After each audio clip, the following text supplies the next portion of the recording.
یہ بات ہم نے سمجھنی ہے کہ اللہ بھی ان کی مدد کرتا ہے جو اپنی مدد آپ کرتے ہیں. تو اس لیے اب میں نے لوگوں کو بھی نکال دیا کیونکہ لوگ کبھی خوش نہیں ہوں گے. آج آپ اپنے رشتہ داروں کو نا خالی پیپر دے دیں اور بولیں کہ میرے بارے میں جو بھی لکھنا چاہتے ہیں لکھیں، لیکن کسی کو یہ نہ پتا ہو کہ کس نے کیا لکھا ہے. ان کی آئیڈینٹی جو ہے وہ ڈسکلوز نہ ہو. رینڈم پیپر دے دیں، خالی پیپر دے دیں ان کو، اور لائٹس آف کر دیں اور ان کو بولیں کہ بند کمرے میں لکھیں. تو جب وہ لکھیں گے نا آپ کو جان کے بڑی تکلیف ہوگی، کیونکہ انسان تمام لوگوں کو خوش نہیں کر سکتا. ایک اللہ راضی ہو جائے نا تو یہی سب کچھ ہے. تو بس اس ضمانت کا خیال رکھنا ہے.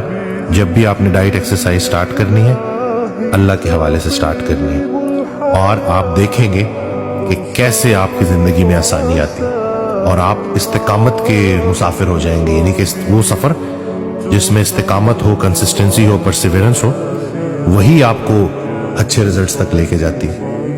پہلے انسان محنت کرتا ہے، ڈائٹ ایکسرسائز سٹارٹ کرتا ہے، پھر لوگوں کے تانے سن کے ڈائٹ ایکسرسائز چھوڑ دیتا ہے. نقصان کس کا ہوا؟ اپنا. تو تھوڑا سا اس چیز کے اوپر کام کریں، سوچ کو بدلیں، بہت ضروری ہے.